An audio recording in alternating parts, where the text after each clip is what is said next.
באמת רוצה להאמין שאני אחזור הביתה בשלום, בריא ושלם. יחגוג איתכם, ייהנה איתכם, יחגוג איתכם, ייהנה איתכם. הנשיא צלב, אני באמת האמנתי שאתה תצליח להוציא אותי מפה בחיים. למה נפלת על השקרים של נתניהו? תגיד לי למה?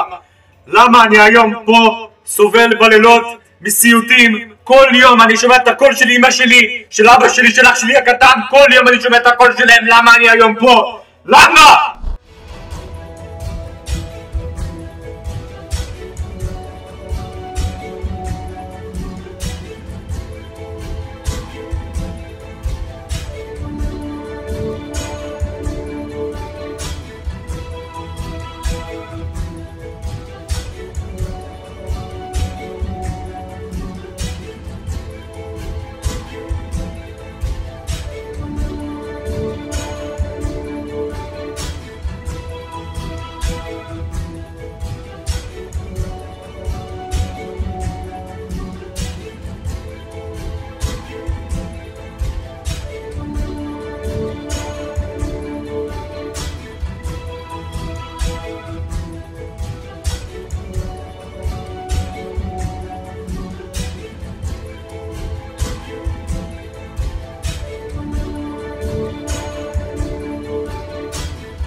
באמת רוצה להאמין שאני אחזור הביתה בשלום, בריא ושלם. יחגוג איתכם, ייהנה איתכם, יחגוג איתכם, ייהנה איתכם. הנשיא צלב, אני באמת האמנתי שאתה תצליח להוציא אותי מפה בחיים. למה נפלת על השקרים של נתניהו? תגיד לי למה? למה אני היום פה סובל בלילות מסיוטים? כל יום אני שומע את הקול של אמא שלי, של אבא שלי, של אח שלי הקטן, כל יום אני שומע את הקול שלהם. למה אני היום פה? למה? כל יום אני שומע את הקול שלהם. למה אני פה? למה אני פה? למה? כל יום אני רואה את האזרחים של מדינת ישראל מפגינים, עושים כל דבר בכוח שלהם, וכל העולם לא מקשיב להם.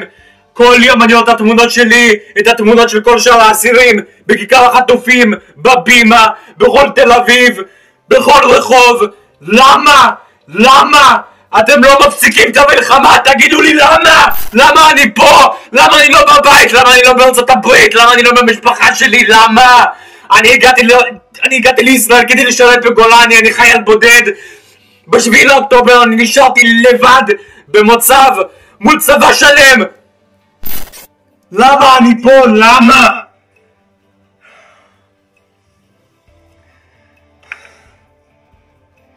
אני באמת רוצה להאמין שהסרטון הזה לא תהיה פעם אחרונה שתראו אותי חי. אני באמת רוצה להגיע לעם ישראל בריא ושלם. באמת תמשיכו להפגין, תמשיכו לעשות כל דבר בכוח שלכם. אני זוכר את המשפט של יאיר, הוא אמר שהזמן שלנו אוזל, והוא באמת אוזל. חברים, באמת הוא אוזל. כל יום אנחנו שומעים את ההפצצות מתקרבים לראש שלנו, וזה באמת קשה.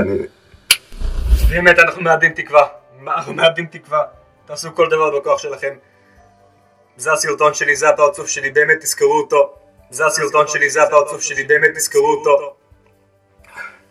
אנחנו באמת חושבים שאנחנו נחזור הביתה מתים, אין מה להגיד, נחזור מתים, אין תקווה.